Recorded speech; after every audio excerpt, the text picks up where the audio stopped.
നമസ്കാരം. പലരും വീടുകളിൽ വളർത്താൻ ആഗ്രഹിക്കുന്നതും വളർത്തുന്നതുമായ സസ്യങ്ങളിൽ ഒന്നാണ് മുല്ല. മുല്ല നിങ്ങളുടെ വീടുകളിൽ ധാരാളമായി വളരുന്നു എങ്കിൽ അത് ശുഭകരമായ ഒരു ലക്ഷണം തന്നെയാണ്. വീടിൻ്റെ പുറത്തും ഉള്ളിലും ഒരേപോലെ വളർത്തുവാൻ സാധിക്കുന്ന സസ്യങ്ങളിൽ ഒന്നുകൂടിയാണ് മുല്ല. എന്നാൽ മുല്ലയുമായി ബന്ധപ്പെട്ട് ചില പ്രധാനപ്പെട്ടതായ കാര്യങ്ങൾ മനസ്സിലാക്കേണ്ടതായിട്ടുണ്ട്. വീടുകളിൽ മുല്ല ധാരാളമായി വളരുന്നത് ഈശ്വരാധീനത്തെ സൂചിപ്പിക്കുകയും ലക്ഷ്മി നാരായണന്മാരുടെ കടാക്ഷത്തെ സൂചിപ്പിക്കുന്നതുമാണ്.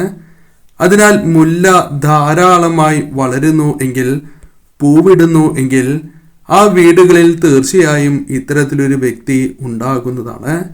നിങ്ങളുടെ വീടുകളിലും ഇത്തരത്തിലൊരു വ്യക്തി ഉണ്ടോ എന്ന് നോക്കുക. ഉണ്ട് എങ്കിൽ മുല്ല ധാരാളമായി വളരുക തന്നെ ചെയ്യും. ഏവരും ഒരു നിമിഷം സാക്ഷാൽ ശ്രീകൃഷ്ണ ഭഗവാനെ വന്ദിക്കുക. ഓം നമോ നാരായണായ എന്ന കമന്റ് ബോക്സിൽ രേഖപ്പെടുത്തുവാൻ ഏവരും ശ്രമിക്കുക. ആ പ്രധാനപ്പെട്ടതായ സൂചനകളെ കുറിച്ചാണ് ഇനി പരാമർശിക്കാനായി പോകുന്നത്. അതിൽ ആദ്യത്തേതായ കാര്യമായി പരാമർശിക്കുന്നത്, ഇവർക്ക് പലവിധ ദുഃഖങ്ങൾ വന്നു ചേരാം. എന്നാൽ പലർക്കും അത് സഹിക്കുവാൻ സാധിക്കണം എന്നില്ല. അവരത് പുറമെ പ്രകടിപ്പിക്കുന്നവരാണ്. എന്നാൽ ഇവർ തീർത്തും വ്യത്യസ്തരായ വ്യക്തികളാകുന്നു. കാരണം എത്ര തന്നെ ദുഃഖം മനസ്സിലുണ്ട് എങ്കിലും ഇവർ പുറമെ കാണിക്കുന്നവരല്ല. അത് മനസ്സിൽ സൂക്ഷിക്കുകയും മറ്റുള്ളവർക്ക് അതുമൂലം വിഷമം ഉണ്ടാകേണ്ട എന്ന് ചിന്തിക്കുന്നവരുമാണ് ഇവർ. ഒപ്പമുള്ളവരെ പോലും അല്ലെങ്കിൽ വേണ്ടപ്പെട്ടവരെ പോലും ആ കാര്യങ്ങൾ അറിയിക്കാതെ മുന്നോട്ട് പോകുന്നവരാണ്. ഉള്ളിൽ കരഞ്ഞ് പുറമേ ചിരിക്കുന്നവരാണ് ഇവർ. അത്തരത്തിൽ പല അവസരങ്ങളും ഇവരുടെ ജീവിതത്തിൽ അല്ലെങ്കിൽ അത്തരം സാഹചര്യങ്ങൾ പലപ്പോഴായി ജീവിതത്തിൽ സംഭവിക്കുന്നവരാണ് ഇവർ.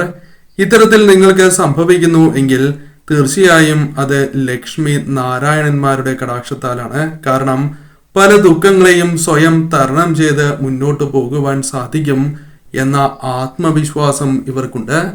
അതിനാൽ തന്നെ അത്തരത്തിൽ പല കാര്യങ്ങളും തരണം ചെയ്ത് മുന്നോട്ട് പോകുന്നവർ കൂടിയാണ് ഇവർ. ഇത്തരം വീടുകളിൽ തീർച്ചയായും ധാരാളമായി മുല്ല വളരുന്നതാണ്. ആ വീടുകളിൽ ലക്ഷ്മി നാരായണ കടാക്ഷമുണ്ട്, ആ വ്യക്തികളിലുണ്ട് എന്ന് തന്നെ ഇതിലൂടെ അർത്ഥമാക്കുവാൻ സാധിക്കും. നാം ഏവരും വസിക്കുന്നത് കലിയുഗത്തിലാണ്.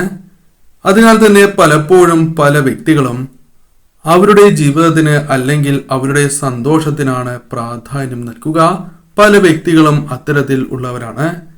ഒപ്പം നിൽക്കുന്നവർക്ക് പോലും അല്ലെങ്കിൽ അത്രമേൽ വേണ്ടപ്പെട്ടവരുടെ ഇഷ്ടം പോലും നോക്കാതെ സ്വന്തം ഇഷ്ടത്തിന് പ്രാധാന്യം നൽകുകയും അതുമായി മുന്നോട്ട് പോവുകയും മറ്റുള്ളവരുടെ വിഷമം കണ്ടാലും തനിക്കത് ബാധിക്കില്ല എന്ന് ചിന്തിക്കുന്ന വ്യക്തികളുണ്ട്. എന്നാൽ ഇവർ തീർത്തും വ്യത്യസ്തരാണ്. തൻ്റെ സന്തോഷത്തെക്കാൾ മറ്റുള്ളവരുടെ സന്തോഷത്തിന് ഇവർ വളരെയധികം പ്രാധാന്യം നൽകും. ചിലപ്പോൾ അത് ദുഃഖങ്ങൾക്ക് കാരണമായി തീർന്നു എന്ന് വരാം. എന്നാൽ ഇതിവർ കാര്യമാക്കുന്നില്ല എന്നതാണ് വാസ്തവം. മറ്റുള്ളവരുടെ സന്തോഷത്തിന് പ്രാധാന്യം നൽകുകയും അതിൽ സന്തോഷം കണ്ടെത്തുകയും ചെയ്യുന്ന വ്യക്തികളാണ് ഇവർ. ഇപ്രകാരം നിങ്ങൾക്ക് സംഭവിക്കുന്നു എങ്കിൽ അതും ലക്ഷ്മി നാരായണന്മാരുടെ കടാക്ഷം നിങ്ങളിൽ നിറഞ്ഞ് നിൽക്കുന്നതിനാൽ സംഭവിക്കുന്ന പ്രധാനപ്പെട്ടതായ കാര്യമാകുന്നു. വിഷമങ്ങൾ മനസ്സിൽ സൂക്ഷിക്കുന്നവർ തന്നെയാണ് ഇവർ. ആ കാര്യത്തിൽ യാതൊരുവിധ സംശയവുമില്ല. എന്നാൽ മറ്റുള്ളവർക്ക് ഇവർ ചില പ്രധാനപ്പെട്ടതായ കാര്യങ്ങൾ നൽകുന്നവരാണ്. അത് മറ്റുള്ളവർക്ക് ആശ്വാസം നൽകും. അത് തങ്ങൾക്ക് വളരെയധികം ദുഃഖങ്ങൾ മനസ്സിലുണ്ട് എങ്കിൽ പോലും, മനസ്സിൽ വിഷമിക്കുന്നതായ സാഹചര്യത്തിലാണ് എങ്കിൽ പോലും മറ്റുള്ളവർക്ക് അവരുടെ പ്രശ്നങ്ങളിൽ ആശ്വാസം പകർന്നു നൽകാൻ പ്രത്യേകമായ കഴിവ് ഇവർക്കുണ്ട്. തങ്ങൾക്കില്ലെങ്കിലും മറ്റുള്ളവരെ സഹായിക്കുന്ന വ്യക്തികൾ കൂടിയാണ് ഇവർ. ആശ്വാസം പകരുന്നു അല്ലെങ്കിൽ പല വിലപ്പെട്ടതായ ഉപദേശങ്ങളും മറ്റുള്ളവർക്ക് നൽകുവാൻ സാധിക്കും. അതവരുടെ ജീവിതത്തിൽ വളരെ വിലപ്പെട്ടതായി മാറുകയും ചെയ്യും. അതുമൂലം നേട്ടങ്ങൾ, അനുകൂലമായ കാര്യങ്ങൾ അവരുടെ ജീവിതത്തിൽ സംഭവിച്ചു എന്ന് വരാം. മറ്റുള്ളവർക്ക് അതിനാൽ ഇവരോട് വലിയ കാര്യമായിരിക്കും എന്ന് തന്നെ പരാമർശിക്കാം.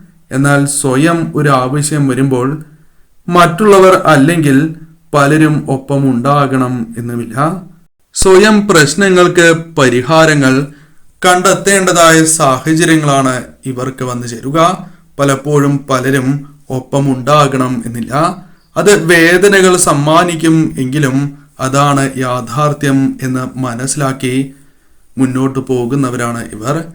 കുട്ടികളെ ഒരുപാട് ഇഷ്ടമുള്ള വ്യക്തികളാണ് ഇവർ. കുട്ടികൾക്ക് തിരിച്ചും ഇവരോട് വളരെ കാര്യമായിരിക്കും. മറ്റു വ്യക്തികളോട് കുട്ടികൾ പെട്ടെന്ന് അടുക്കണം എന്നില്ല.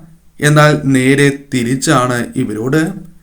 പെട്ടെന്ന് തന്നെ കുട്ടികൾ ഇണങ്ങുകയും കുട്ടികൾ വളരെയധികം ഇഷ്ടപ്പെടുകയും ചെയ്യും. അത് ഇവർക്ക് ജീവിതത്തിൽ പലപ്പോഴായി സംഭവിക്കുന്ന കാര്യങ്ങളാണ്. എന്നാൽ ഒരു കാര്യം കൂടി മനസ്സിലാക്കേണ്ടതായിട്ടുണ്ട്. അപരിചിതരായ കുട്ടികൾ പോലും ഇവരോട് ചിരിക്കുകയും അടുത്തിടപഴകുകയും ചെയ്യും. അത് ഈശ്വരാധീനം, സാക്ഷാൽ ലക്ഷ്മി നാരായണന്മാരുടെ കടാക്ഷം ഇവരുടെ ജീവിതത്തിൽ സദാ ഉള്ളതിനാൽ സംഭവിക്കുന്നതായ കാര്യങ്ങളാണ്. അതിനാൽ കുട്ടികൾ നിങ്ങളോട് വളരെയധികം സ്നേഹം, അടുപ്പം ഇത്തരത്തിൽ വച്ച് പുലർത്തുന്നവരായിരിക്കും. മറ്റൊരു ലക്ഷണമായി പരാമർശിക്കുന്നത് വിഷമിക്കുന്നവരെ തന്നാൽ കഴിയുന്ന രീതിയിൽ സഹായിക്കുന്നവരാണ്. അത് ധനപരമായ സഹായങ്ങളാണ് എങ്കിൽ പോലും ഇവർ ചെയ്തു എന്ന് വരാം. ഭാവിയിൽ ഇവർക്ക് തന്നെ പലപ്പോഴും ദോഷകരമായി മാറും എങ്കിൽ പോലും ഇവർ തിരുത്തില്ല എന്നതാണ് വാസ്തവം. മറ്റുള്ളവർക്ക് ഇവരെ കൊണ്ട് സാധിക്കുന്നതായ സഹായങ്ങൾ ചെയ്യും. ഒരു വ്യക്തി ചതിച്ചു എന്നിരുന്നാൽ പോലും മറ്റൊരു വ്യക്തിയെ ഇവർ സഹായിക്കാതെ ഇരിക്കുന്നവരല്ല. തങ്ങളെ കൊണ്ട് സാധിക്കുന്ന സഹായങ്ങൾ ജീവിതത്തിൽ പലപ്പോഴും നൽകിയിട്ടുള്ള വ്യക്തികൾ തന്നെയാണ് ഇവർ. എന്നാൽ തിരിച്ച് അവരിൽ നിന്നും ഇവർ പ്രതീക്ഷിക്കുന്നതായ സഹായങ്ങൾ പല വ്യക്തികളിൽ നിന്നും ലഭിക്കാറില്ല. അല്ലെങ്കിൽ പ്രതിസന്ധി ഘട്ടങ്ങളിൽ പോലും ഒപ്പം നിൽക്കാത്തതായ സാഹചര്യമോ ഇവരുടെ ജീവിതത്തിൽ സംഭവിക്കുന്നവരാണ്. എന്നാൽ ഇവർ സ്വയം പ്രശ്നങ്ങളെ തരണം ചെയ്യുവാൻ മിടുക്കുള്ളവരാണ്. അതിനിവർക്ക് സാധിക്കുക തന്നെ ചെയ്യും. അല്പം വൈകിയാലും അത്തരം കാര്യങ്ങൾ ഈശ്വരാനുഗ്രഹത്താൽ, ലക്ഷ്മി നാരായണ കടാക്ഷത്താൽ ഇവരുടെ ജീവിതത്തിലേക്ക് വന്നു ചേരും. ലക്ഷ്മി നാരായണന്മാരുടെ കടാക്ഷം ഉള്ളതിനാൽ തന്നെ തീർച്ചയായും ഇവരുടെ വീടുകളിൽ മുല്ല ധാരാളമായി വളർന്ന് വരുന്നതാണ്. വലുപ്പ ചെറുപ്പം നോക്കാതെ എല്ലാവരെയും ഒരേപോലെ കാണുവാനുള്ള ആ മനസ്സ് ഇവർക്കുണ്ട്. അത് ഈശ്വരാധീനം ഇവരിൽ നിലനിൽക്കുന്നതിനാൽ സംഭവിക്കുന്ന ഏറ്റവും മഹത്തരമായ ഒരു കാര്യം തന്നെയാകുന്നു. ജീവിതത്തിൽ എപ്പോഴും ഈ ഒരു കാര്യം വച്ച് പുലർത്തുന്നവരാണ് ഇവർ. ലക്ഷ്മി നാരായണന്മാരുടെ കടാക്ഷം നിങ്ങളിലുണ്ട് എന്ന വ്യക്തമായ സൂചനയാണ് ഇതിലൂടെ അർത്ഥമാക്കുവാൻ സാധിക്കുക. തീർച്ചയായും ഇത് ജീവിതത്തിൽ ഉടനീളം ഇവർക്ക് വച്ച് പുലർത്തുവാൻ സാധിക്കുന്ന ഒരു പ്രധാനപ്പെട്ടതായ കാര്യവുമാണ്. ഇത്തരം വ്യക്തികളുടെ വീടുകളിലും ലക്ഷ്മി നാരായണ കടാക്ഷം ഉള്ളതിനാൽ തന്നെ ധാരാളമായി മുല്ല വളരുക തന്നെ ചെയ്യും. ചെറിയ കാര്യങ്ങളിൽ പോലും വളരെയധികം സന്തോഷിക്കുന്ന വ്യക്തികളായി ഇവർ മാറും. എത്ര ചെറിയ കാര്യമാണ് എങ്കിൽ പോലും ഇവർക്ക് വളരെയധികം സന്തോഷം വരും. അത് നിയന്ത്രിക്കുവാൻ സാധിക്കില്ല എന്നതാണ് വാസ്തവം. മറ്റുള്ളവർക്ക് പോലും അത്ഭുതമായി തോന്നാം. എന്നാൽ ഇവർ ഇപ്രകാരമാണ്. അതവർ വളരെ കാലമായി ഇപ്രകാരം മുന്നോട്ട് പോകുന്ന വ്യക്തികളാണ്. മറ്റുള്ളവർക്ക് അത്ഭുതം തോന്നിയാലും ഇവർ അത്തരത്തിൽ മുന്നോട്ട് പോകുന്നവരായി തന്നെ മാറും. തിരുത്തില്ല എന്നതാണ് വാസ്തവം. അത് ഈശ്വരാധീനം, സാക്ഷാൽ ലക്ഷ്മി നാരായണന്മാരുടെ കടാക്ഷം ഇവരുടെ ജീവിതത്തിൽ ഉള്ളതിനാൽ സംഭവിക്കുന്നതായ കാര്യം തന്നെയാകുന്നു. ഈ ലക്ഷണങ്ങൾ നിങ്ങളിലുണ്ട് എങ്കിൽ നിങ്ങൾ ഭാഗ്യശാലികളാണ് എന്ന് തന്നെ പരാമർശിക്കാം. കാരണം സദാ മഹാലക്ഷ്മി ദേവിയുടെയും നാരായണന്റെയും അനുഗ്രഹം നിങ്ങളുടെ ജീവിതത്തിലുണ്ട്. അത് നിങ്ങൾ തുടരുക തന്നെ ചെയ്യുക. നിത്യവും ഈ ദേവതകളെ ആരാധിച്ച് തന്നെ നിങ്ങൾ മുന്നോട്ട് നീങ്ങുക.